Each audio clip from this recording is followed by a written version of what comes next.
अगर आप अपने जीवन में हमेशा खुश रहना चाहते हो ना तो दोस्तों अपने जीवन के फैसले अपनी परिस्थिति के आधार पर लेना सीख लीजिए। नमस्कार दोस्तों, मैं ज्योतिष आचार्य वासुदेव मिश्रा आपका अपने चैनल सत्य की खोज में हार्दिक अभिनंदन करता हूं। दोस्तों, आज का यह ज्योतिष का कार्यक्रम आप लोगों के लिए यानी कि तुला राशि वालों के लिए बेहद ही ज़्यादा खास कार्यक्रम साबित होगा। आज हम चर्चा करेंगे वक्री बुध के गोचर प्रभाव के बारे में। जी हाँ, 9 अप्रैल 2024 की रात 8:15 पर युवराज बुध अपनी वर्तमान शत्रु राशि मेष राशि को छोड़कर पुनः वक्र अवस्था में एक बार अपनी नीच राशि मीन राशि में प्रवेश कर चुके हैं। अब देखा जाए तो युवराज पिछले महीने यानी कि मार्च महीने की 26 तारीख को राशि परिवर्तन करके मीन राशि से मेष राशि में आए थे और अब पुनः मेष से मीन में जाएंगे। तो ऐसे में आपके मन में एक प्रश्न अवश्य आएगा कि अभी 10 दिन ही हुआ है और 10 दिन के अंतराल में क्या कुछ बड़ा परिवर्तन हो जाएगा, क्योंकि 10 दिन पहले ही मीन राशि में राजकुमार गोचर कर रहे थे। लेकिन आपको यह बात भली भांति मालूम होना चाहिए, राजकुमार कौन है? राजकुमार तो आपकी बुद्धि, आपके कम्युनिकेशन स्किल्स, आपकी कम्युनिटी, बिजनेस, व्यापार, शेयर मार्केट और विद्यार्थियों के जीवन में जो कुछ भी महत्वपूर्ण परिवर्तन होते हैं उन सब के पीछे युवराज बुध का ही हाथ होता है। इसलिए इनके परिवर्तन को समझना बेहद आवश्यक हो जाता है, चाहे वह 10 दिन का हो या फिर 30 दिन का। एक और बात, जब भी कोई ग्रह वक्री होता है तो वह बिल्कुल विपरीत प्रभाव देता है, खास करके अपनी उच्च और नीच राशि में। जी हाँ, जब भी कोई ग्रह अपनी उच्च राशि में वक्री चाल चलता है तो वह नीच के समान, और जब वह अपनी नीच राशि में वक्री चाल चलता है तो उच्च के समान परिणाम प्रदान करता है। और 26 मार्च से पहले नीच के समान युवराज बुध परिणाम प्रदान कर रहे थे, लेकिन अब वक्र अवस्था में गोचर करेंगे तो नीच राशि में तो गोचर करेंगे लेकिन उनका जो परिणाम होगा वह बिल्कुल उच्च के समान होगा।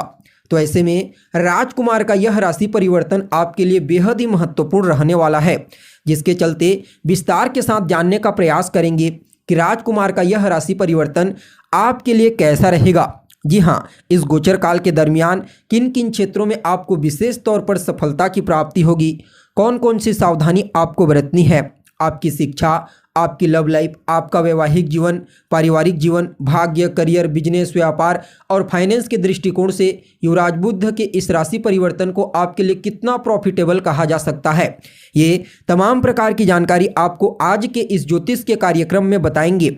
इसलिए आज के इस कार्यक्रम को बिना मिस किए अंत तक देखने का प्रयास कीजिए। और अगर आप अपनी जन्म कुंडली पर हमसे परामर्श लेना चाहते हैं तो डिस्क्रिप्शन बॉक्स और वीडियो के अंदर आपको हमारा व्हाट्सएप नंबर मिल जाएगा, कॉन्टैक्ट नंबर मिल जाएगा, जहां से आप या तो व्हाट्सएप के माध्यम से या फिर डायरेक्ट फ़ोन कॉल के थ्रू अपॉइंटमेंट लेकर अपनी जन्म कुंडली का विस्तार पूर्वक अध्ययन करवा सकते हैं।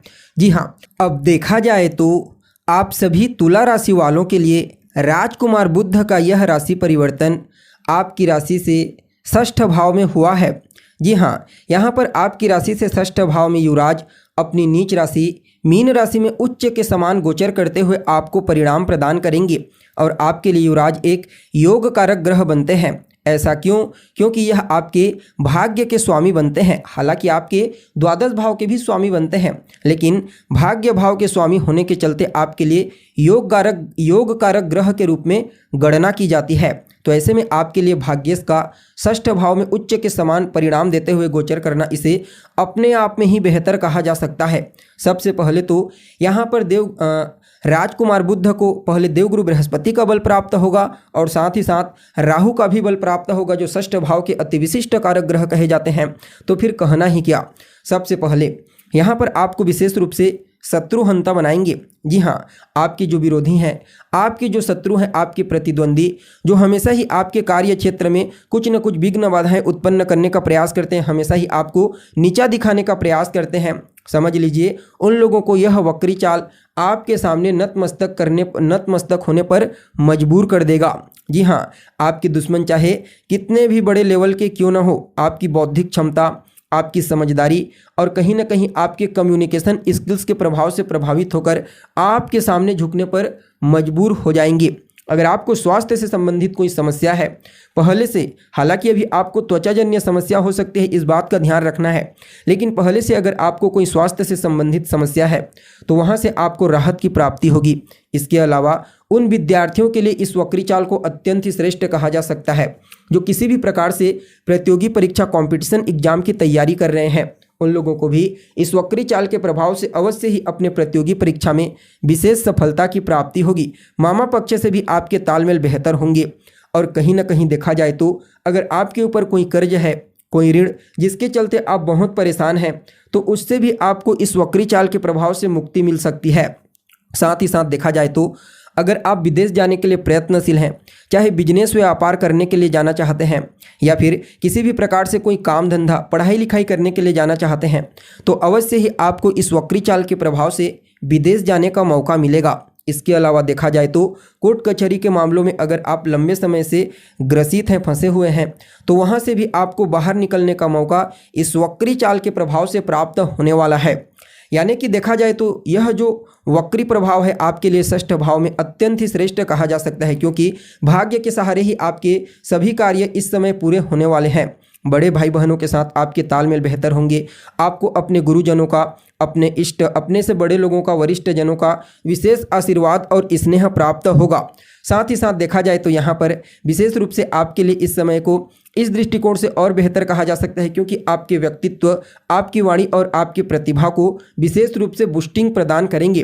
फलतः आप सभी तुला राशि के जातकों के लिए राजकुमार बुध के इस वक्री चाल को अत्यंत ही श्रेष्ठ कहा जा सकता है। बस स्वास्थ्य का थोड़ा ध्यान रखिए, त्वचाजन्य समस्या ना हो, इस बात का ध्यान रखिए। बाकी यह समय आपको अवश्य ही बेहतर परिणाम प्रदान करेगा। फिर भी इस समय को और बेहतर बनाने के लिए रोजाना आप गाय को हरा चारा खिलाइए। अगर रोजाना नहीं खिला सकते तो बुधवार, गुरुवार और शुक्रवार के दिन खास करके खिलाइए। साथ ही साथ विशेष रूप से बुधवार के दिन गणेश जी के मंदिर में जाइए, उन्हें दूर्वा अर्पित कीजिए, उनकी आराधना कीजिए। इसके अलावा आप पक्षियों को दाना डालिए। बुधवार के दिन सुबह 5 से लेकर के 7 के बीच में आपके लिए यह समय अत्यंत ही श्रेष्ठ साबित होगा। तो दोस्तों, कैसी लगी आपको जानकारी? उम्मीद करते हैं जानकारी आपको पसंद आई होगी। अगर जानकारी अच्छी लगे तो एक लाइक करें इसे और अपने दोस्तों के साथ शेयर करें। साथ ही साथ हमारे चैनल को सब्सक्राइब भी कर लीजिए। अभी के लिए बस इतना ही। पुनः मुलाकात होगी एक नए और ताज़ा एपिसोड में। तब तक के लिए नमस्कार।